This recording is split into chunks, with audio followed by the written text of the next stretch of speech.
આપણા શરીરની તંદુરસ્તીની સાથે દાંતની તંદુરસ્તી પણ એટલી જ જરૂરી છે. દાંતની સંભાળ જો બરોબર ન રાખવામાં આવે તો તેના રોગ થઈ શકે છે. અહીં આપણે ડેન્ટિસ્ટ ડોક્ટર સમૃદ્ધિ રામાણી પાસેથી રેગ્યુલર દાંતની સંભાળ કઈ રીતે રાખવી તે વિશે જાણીએ.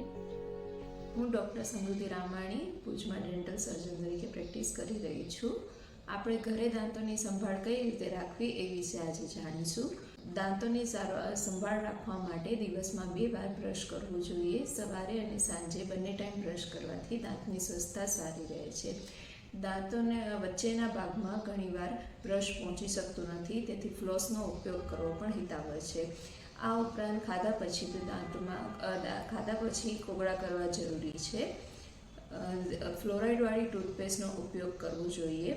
આ ઉપરાંત ફાઇબરયુક્ત ભોજન લેવું જોઈએ, જેમ કે કાચા ગાજર છે, બીટ છે, કાકડી છે, કોબી છે. આ બધાનો ઉપયોગ કરવાથી દાંતની સ્વચ્છતા સારી રહે છે. આ સિવાય પ્રોટીનયુક્ત આહાર લેવો જોઈએ, જેમ કે દૂધ, દહીં એ બધા આહાર લેવો જોઈએ. આ સિવાય કેલ્શિયમયુક્ત પણ આહાર લેવો જોઈએ, જે દાંતોની સ્વચ્છતામાં મદદ કરે છે. ગોળ, ખાંડ, શુગર કેન્ડી આ બધી વસ્તુઓ દાંતો માટે હિતાવહ નથી, જેના કારણે ડેન્ટલ કેરીઝની સમસ્યા વકરે છે. એટલે આ બધી વસ્તુઓનો ઉપયોગ ટાળવો જોઈએ. ચોકલેટ, કેક, પેસ્ટ્રી વગેરે ખાધા પછી દાંતોની સંભાળ રાખવા માટે થઈને બ્રશ કરવું આવશ્યક છે.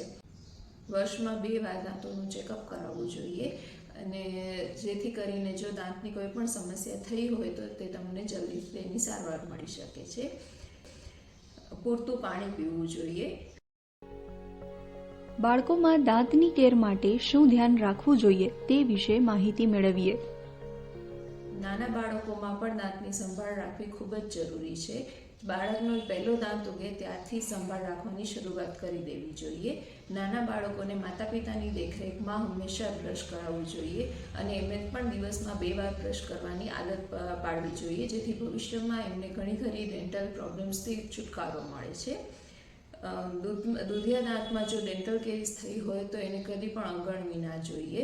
એવી માન્યતા હોય છે કે આ દાંત પડી જતા હોવાથી એને સારવારની જરૂર નથી, પરંતુ એવું ન કરતા એને સારવાર કરાવવી જોઈએ, જેથી આવનારા દાંત સારી રીતે રહે.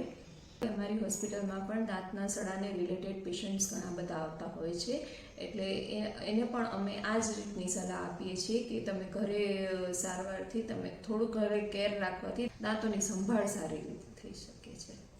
આશા રાખું છું કે તમને આ બધી સલાહોથી તમને ઘરે દાંતની સ્વચ્છતા જાળવવામાં મદદ મળશે.